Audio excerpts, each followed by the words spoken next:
of learning to solo climb. This is the stuff I use regularly. I'll go through the rest of my stuff in a second. I start off with an anchor rope. I'm not really sure how long this is. I think it might be 30 feet. I keep it on a carabiner. I can clip it onto my harness if I need to.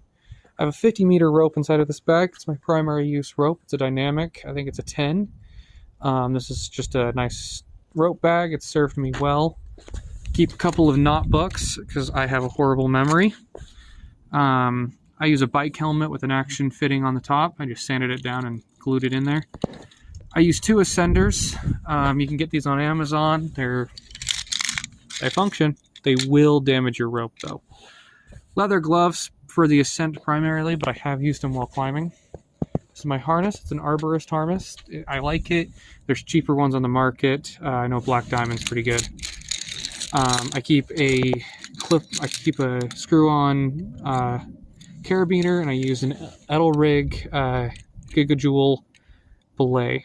I keep it in the manual mode most of the time for belaying and rappelling, but I'll do it in assisted for the top solo roping, lead solo roping. Like I said, enough quick draws to make you bankrupt. I use primarily hybrids because they're cheaper. Solid clasp on the bottom, wire on the top. I have a lot of Alpines. I rarely use them. I actually use the slings on them more often. One thing I failed to mention was that little purple rope that looked like it was underneath my harness.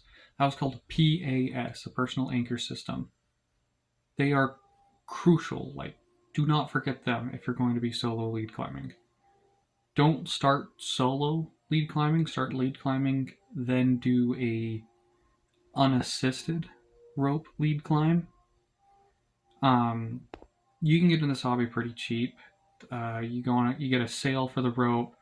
I got that 50 meter for about $100. That 70 I got for 120, and that 80 I got for 150. Pretty pricey when you're first getting started in a hobby, but it's worth it to get a good rope. The harness is probably the worst one I could have chosen for this hobby, but I like it. It's what I've been using, and I'm gonna stick with it. The ascenders, they're only necessary if you're going to be soloing. If you're not going to be soloing or not tree climbing, you really don't need to buy those. You can probably get the entire setup that I have for the basic one for $250. Seems like a deal to me.